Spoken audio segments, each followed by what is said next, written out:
ಸತ್ಯ, ನನಗೆ ನಿಮ್ಮ ಹತ್ರ ಮಾತಾಡೋಕೆ ನಾಚಿಕೆ ಆಗ್ತಾ ಇದೆ. ಯಾಕೆ? ಇವತ್ತು ನಿಮ್ಮನೆ ಈ ಪರಿಸ್ಥಿತಿಗೆ ಬರೋಕೆ ನಮ್ಮ ಅಕ್ಕನೇ ಕಾರಣ. ಭಾವ ಮನೆ ಬಿಟ್ಟಿದ್ರಿಂದ ನಿಮ್ ಮನ್ಸಿಗೆ ತುಂಬಾ ನೋವಾಗಿರ್ಬೇಕಲ್ಲ? ಇಲ್ಲ ಆಶಾ, ನಮ್ ಧರ್ಮಣ್ಣನ ಕೆಲಸ ಹೊರಟೋಯ್ತು. ಕಷ್ಟಗಳು ಬಂದ್ರೆ ಒಂದಾದ್ಮೇಲೆ ಒಂದ್ ಬರ್ತಾನೆ ಇರುತ್ತೆ. ನಿಮ್ಮ ಅಣ್ಣ ಅವ್ರಿಗೆ ಇನ್ನೊಂದು ಕೆಲಸ ಸಿಗ್ಬೋದು ಬಿಡಿ. ಅವ್ರ ಕೆಲಸ ಸಿಗೋವರೆಗೂ ನಾನು ಓದೋದ್ ಬಿಟ್ಟು ಯಾವ್ದಾದ್ರು ಕೆಲಸ ಮಾಡೋಣ ಅಂತಿದ್ದೀನಿ. ಸತ್ಯ, ಕಾಲೇಜ್ ಬಿಡ್ತೀನಿ ಅಂತ ಮಾತ್ರ ಹೇಳ್ಬೇಡಿ. ನಿಮ್ ಕಾಲೇಜ್ ಫೀಸ್ನೆಲ್ಲ ನಾನ್ ಕಟ್ತೀನಿ. No Asha, please. ನೀವೆಷ್ಟು ಸ್ವಾಭಿಮಾನಿ ಅಂತ ನನಗ್ ಗೊತ್ತು. ದೇವರಿದ್ದಾನೆ, ನೀವೇನು ಯೋಚನೆ ಮಾಡ್ಬೇಡಿ, ಎಲ್ಲ ಸರಿ ಹೋಗುತ್ತೆ. ಅರೆ ಕ್ಯಾ ಸಮಾಧಾನ ಮಾಡ್ಕೊಳ್ಳೋದು ಧರ್ಮರಾಜ್? ಬಂದಾಗೆಲ್ಲ ಖಾಲಿ ಆತ್ಮೆ ಕಳಿಸ್ತಾವ್. ಕೊಡೋ ಯೋಗ್ಯತೆ ಇದ್ರೆ ಸಾಲ ಮಾಡ್ಬೇಕು. ಬಹುತ್ ಸಾಲ ಮಾಡಿದ್ರೆ ವಾಪಸ್ ಕೊಡೋಕೆ ತೊಂದರೆ ಆಗ್ತದೆ ಅಂತ ಹೇಳ್ಬಿಟ್ಟು ನಾನು ನಿಮ್ಗೆ ಎಷ್ಟು ಸಾರಿ ಹೇಳಿದಾವ್. ಜನ ಹೀಗ್ ಬಣ್ಣ ಬದಲಾಯಿಸ್ತಾರೆ ಅಂತ ಯಾರಿಗ್ ಗೊತ್ತಿತ್ತು ಲಾಲಾಜಿ? ಒಳ್ಳೆ ಬಣ್ಣ, ಒಳ್ಳೆ ಜವಾಬಿ. ಗೀತಾ ಬಹುತ್ ಬೆಳೆದ್ಬಿಟ್ಟಿದಾವ್. ಲಾಲಾಜಿ ಏನ್ ಬಡ್ಡಿ ಬಹುತ್ ಬಡ್ಡಿ ಬೆಳೆದ್ಬಿಟ್ಟಿದಾವ್ ಅಂತ ಹೇಳಿದ್ದೆ. ನಿಮ್ ಹತ್ರ ಪೈಸೆ ಇಲ್ಲ, ನಿಮ್ದು ಭಾಯಿ ತ್ಯಾಗೋತ್ರ ಬಹುತ್ ಪೈಸೆ ಐತೆ. ನಿಮ್ದು ಮನೆ ಮೇಲೆ ಸಾಲ ತಗೊಂಡಿದಾವ್. ಕಾನೂನ್ ಪ್ರಕಾರ ನಿಮ್ದು 3 ಭಾಯಿಗೆ ಈ ಮನೆ ಸೇರ್ಬೇಕು. ಈ 3 ಜನದಲ್ಲಿ ಯಾರಾದ್ರೂ ಒಬ್ರು ನಮ್ದು ಸಾಲ ಚುಕ್ತಾ ಮಾಡಿ ಮನೆ ಬಿಡಿಸ್ಕೋಬಹುದು. ಠೀಕ್ ಐನಾ? ಅದ್ ಹ್ಯಾಕ್ ಸಾಧ್ಯ ಲಾಲಾಜಿ? ಸಾಧ್ಯ ಆಯ್ತದೆ ಮಾಜಿ. ತ್ಯಾಗು ನಮ್ದು ಸಾಲ ಚುಕ್ತಾ ಮಾಡ್ಲಿ ಬಿಡಿ. ನೀವು ಸಾಲ ಸೋಲ ಮಾಡಿದ್ದು ಆ ಆದ್ಮಿಗೆ ಇಲ್ಲ. ನೀವ್ ಹೇಳೋದು ಸರಿನೇ ಧರ್ಮ, ಯಾಗುನೇ ತೀರಿಸ್ಲಿ ಬಿಡು. ಎಲ್ಲಾದ್ರೂ ಉಂಟೇನಮ್ಮ, ಸಾಲ ಮಾಡಿದ್ ನಾನು ತೀರ್ಸು ಅಂತ ಅವನಿಗೆ ಹೇಳೋದು ಯಾವ ನ್ಯಾಯ? ಮತ್ತೇನ್ ಮಾಡ್ತೀಯೋ? ಏನಾದ್ರೂ ಮಾಡ್ತೀನಮ್ಮ. ನನ್ನನ್ನು ಮಾರ್ಕೊಂಡಾದ್ರೂ ನಾನು ಈ ಸಾಲ ತೀರಿಸ್ತೀನಿ. ಅರೆ ಇದು ಸತ್ಯ ಹರಿಶ್ಚಂದ್ರಂದು ಜಮಾನ ಕ್ಯಾ? ನಿಮ್ದು ಮಾರ್ಕೊಂಡ್ರೆ ಕವಡೆದು ಬೆಲೆ ಸಿಗೋದಿಲ್ಲ. ದೇಖೋ ಭಾಯ್, ಸ್ನೇಹದೊಳಗೆ ಹೇಳ್ತಾ ಇದ್ದೀನಿ, ಇನ್ನೊಂದು ವಾರದೊಳಗೆ ನಮ್ದು ಅಸಲು ಬಡ್ಡಿ ಚುಕ್ತಾ ಮಾಡ್ಲಿಲ್ಲ, ಕೋರ್ಟ್ಗೆ ಹೋಗಿ ಕಾನೂನ್ ಪ್ರಕಾರ ನಿಮ್ದು ಮನೆ ಹರಾಜ್ ಹಾಕ್ಬೇಕಾಯ್ತದೆ. ಯಾದ್ ರಕ್ಕೋ.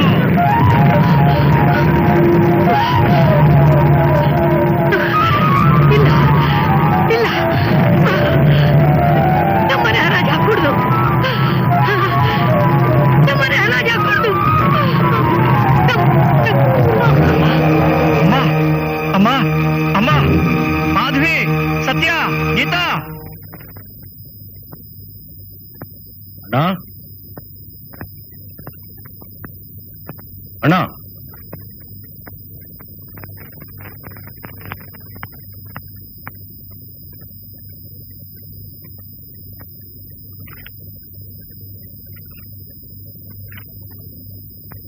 ಏನ್ ವಿಷಯ? ಅಂತೂ ನಮ್ ನೆನಪಾಯ್ತಲ್ಲ.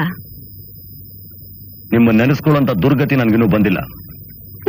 ತಲಹಟ್ಟೆ ಸಾಕು. ನನ್ ಮನೆಗೆ ಯಾಕೆ ಪಾದ ಬೆಳೆಸಿದ್ದು? ನನ್ನ ಹಳೆ ಚಪ್ಪಲಿ ಕೂಡ ನಿಮ್ಮನೆ ಹೊಸಲು ತುಳಿತಿರ್ಲಿಲ್ಲ. ನಮ್ಮ ಅದಕ್ಕೆ ಬಲವಂತವಾಗಿ ಕಳಿಸಿದ್ರು, ಬಂದೆ.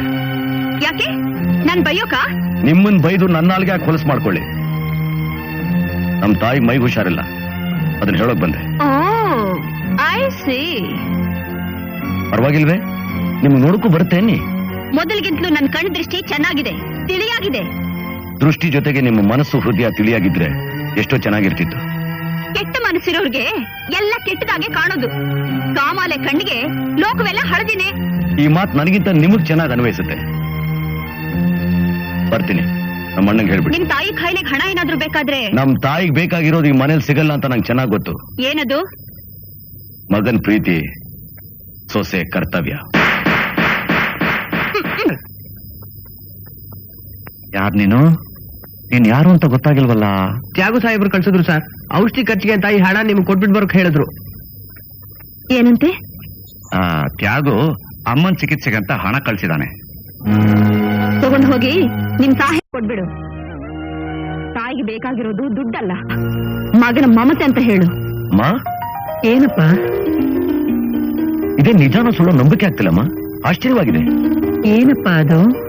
ಅಮ್ಮ, ಒಬ್ರು ಕಷ್ಟದಲ್ಲಿರುವಾಗ ಉಪಕಾರ ಮಾಡಿದ್ರೆ ಅವನ್ ಕಷ್ಟದಲ್ಲಿರುವಾಗ ದೇವ್ರು ಸಹಾಯ ಮಾಡ್ತಾನೆ ಅನ್ನೋ ಮಾತು ಸತ್ಯ ಕಣಮ್ಮ. ಅರ್ಥವಾಗುವ ಹಾಗೆ ಹೇಳಪ್ಪ. ನೋಡು, ಯಾರು 500 ರೂಪಾಯಿನ ಮನಿ ಆರ್ಡರ್ ಮಾಡಿದ್ದಾರೆ. ಯಾರಿರಬಹುದು? ಯಾರು ಗೊತ್ತು? ಇದೇ ಊರಿಂದಾನೇ ಎಮ್ಮು ಮಾಡಿರೋದು, ಕೇರ್ ಆಫ್ ಪೋಸ್ಟ್ ಮಾಸ್ಟರ್ ಅಂತ. ಯಾರೇ ಮಾಡಿರ್ಲಿ, ಈ ಪರಿಸ್ಥಿತಿಲಿ ಅವ್ರು ನಮ್ಮ ಭಾಗದ ದೇವರಮ್ಮ. ದೇವರು ಇಳಿತು ಬಿಡು. ಸ್ವಲ್ಪ ಪುಟ್ಟಪ್ಪನ ಕರಿ ಸತ್ಯ. ಅವ್ವ ನಮ್ಮವ್ವ ನೆನೆಸ್ಕೊಂಡ ತಕ್ಷಣ ಮಗ ಹಾಜರ್. ಹೇಗಿದ್ಯವ್ವ?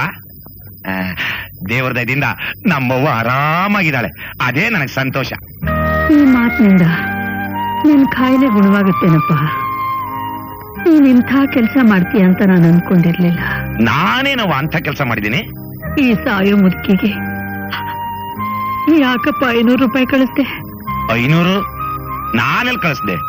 ನಾನ್ಯಾಕವ್ವ ಕಳಿಸ್ಲಿ? ಅವ್ವ ಅಂತ ಬಾಯಿ ತುಂಬಾ ಕರಿತೀಯ, ಅವನ ಹತ್ರನೇ ಸುಳ್ಳು ಹೇಳ್ತೀಯ? ಇಲ್ಲವ, ನಾನ್ ಕಳಿಸ್ಲಿಲ್ಲವ. ನನ್ ಮೇಲೆ ಆಣೆ ಇಟ್ಟು ಹೇಳು.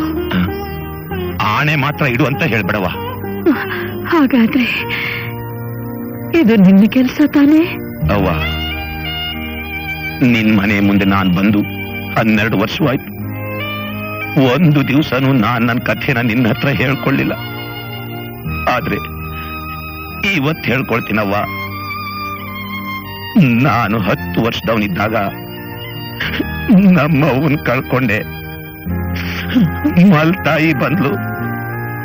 ಅವಳನ್ನ ನಾವು ಹೊಡೆದು ಬಡ್ದು 3 ದಿವಸ ಕೂಳು ನೀರು ಇಲ್ದಂಗೆ ಕೋಲಿ ಒಳಗ್ ಕೂಡ ಹಾಕ್ತಿದ್ಲು. ಆ ಕಷ್ಟ ಸಹಿಸ್ಲಾರ್ದೆ ಒಂದ್ ದಿವಸ ಮನೆಯಿಂದ ತಪ್ಪಿಸ್ಕೊಂಡು ಆ ಊರ್ ಬಿಟ್ಟು ಊರೂರು ಸುತ್ತಾಡಿ ಕೊನೆಗೆ ಈ ಊರಿಗೆ ಬಂದೆ. ಈ ಊರಿಗೆ ಬಂದ್ಮೇಲೆ ದೇವತೆಯಂತ ನಿನ್ನ ನೋಡ್ದೆ. ನೀನು ಮಲ್ತಾಯಿನೇ, ಆದ್ರೆ ಧರ್ಮಣ್ಣನ ನೀನೆಷ್ಟು ಪ್ರೀತಿಯಿಂದ ನೋಡ್ಕೊಳ್ತಿದ್ದಿ, ಅವನು ಅದೆಷ್ಟು ಪ್ರೀತಿಯಿಂದ ನಿನ್ನ ಸೇವಾ ಮಾಡ್ತಿದ್ದ. ಮಲ್ತಾಯಿ ಅಂದ್ರೆ ಕೆಟ್ಟವಳು ಅಂತ ತಿಳ್ಕೊಂಡಿದ್ದ ನಾನು ನಿನ್ನಲ್ಲಿ ನಿಜವಾದ ಅವನ ಪ್ರೀತಿ ಕಂಡೆ. ನೀನೇ ನನ್ನ ಹಡ್ದವ್ವ ಅಂತ ತಿಳ್ಕೊಂಡು ನಿನ್ ಸೇವಾ ಮಾಡಬೇಕು ಅಂತ ಆಸೆ ಪಟ್ಟೆ.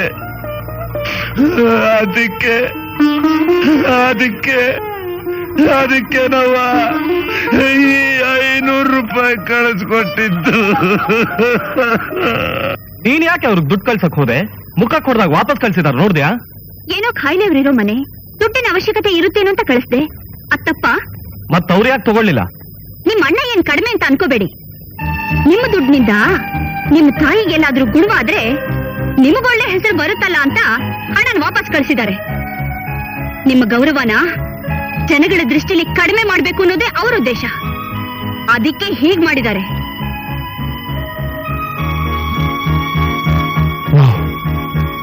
ನಾನು ಇದಕ್ಕೆ ಅವಕಾಶ ಕೊಡೋದಿಲ್ಲ. ಅಮ್ಮನ್ ಚಿಕಿತ್ಸೆಗೆ ಅಂತ ಕಳ್ಸಿದ ಹಣನ ಯಾಕೆ ಹಿಂದಕ್ಕೆ ಕಳಿಸ್ದೆ?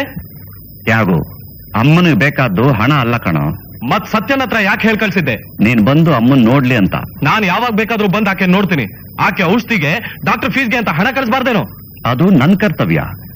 ನನ್ನ ಭಾರ ನಾನು ಇನ್ನೊಬ್ಬರ ಮೇಲೆ ಯಾವತ್ತೂ ಹೊರಿಸೋನಲ್ಲ. ಇದು ನಿನ್ನ ಪ್ರತಿಷ್ಠೆ ಪ್ರಶ್ನೆ ಅಲ್ಲ, ಅಮ್ಮನ ಪ್ರಾಣದ ಪ್ರಶ್ನೆ.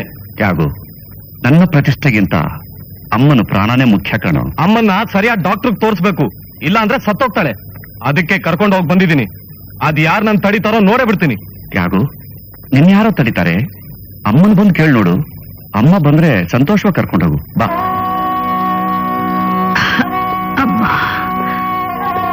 ಅಮ್ಮ, ಯಾರು ಬಂದಿದ್ದಾರೆ ನೋಡು.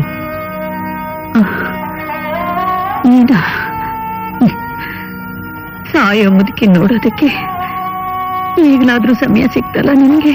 ಅಮ್ಮ, ಯಾಗು ನೀನ್ ಕರ್ಕೊಂಡು ಹೋಗಕ್ ಬಂದಿದ್ದಾನಮ್ಮ. ಅವನ್ ಯಾಕಪ್ಪ ನನ್ ಕರ್ಕೊಂಡು ಹೋಗ್ಬೇಕು?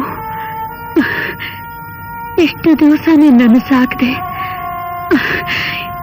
ಇನ್ನು ಸ್ವಲ್ಪ ದಿವಸ ನಾನು ಸಾಕೋಕ್ಕಾಗಲ್ವೇನಪ್ಪ?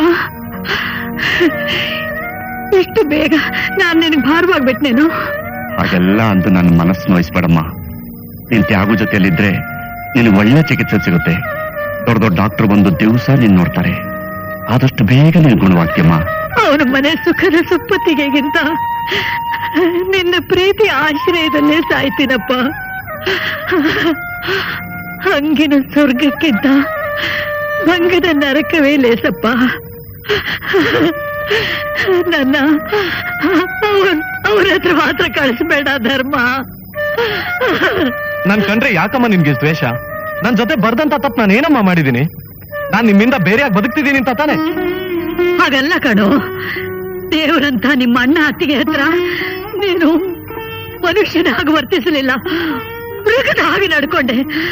ನಾನ್ ಸತ್ರು ನಿನ್ ಕ್ಷಮಿಸಲ್ಲ. ಮಾತಾಡಿ ಆಯಾಸ ಮಾಡ್ಕೋಬೇಡಮ್ಮ, ಹಳೆದನ್ನೆಲ್ಲ ಮರಿಬೇಕು. ಇವನು ನೀನ್ ಹೆತ್ತ ಮಗನಮ್ಮ. ಧರ್ಮಣ್ಣ, ನೀನ್ ಉರಿಯೋ ಬೆಂಕಿ ನಾರ್ಸೋನಲ್ಲ, ತುಪ್ಪ ಸುರಿಯೋನು. ನಾಟಕ ಆಡ್ತೀವನು, ನಾಟಕ. ನೀಚ, ನಿನ್ನಂಥ ವಿಷ ಜಂತುಗೆ ಜನ್ಮ ಕೊಟ್ಟಲ್ಲ ಅಂತ ಈಗ ನನಗೆ ಸಂಕಟವಾಗ್ತಿದೆ ಕಣೋ. ನಿನ್ನ ಮಗ ಅಂತ ಕರೆಯೋದಕ್ಕೂ ನನಗೆ ನಾಚಿಕೆ ಆಗ್ತಿದೆ. ಹೋಗು ಇಲ್ಲಿಂದ, ಹೊರಟೋಗು ಇಲ್ಲಿಂದ.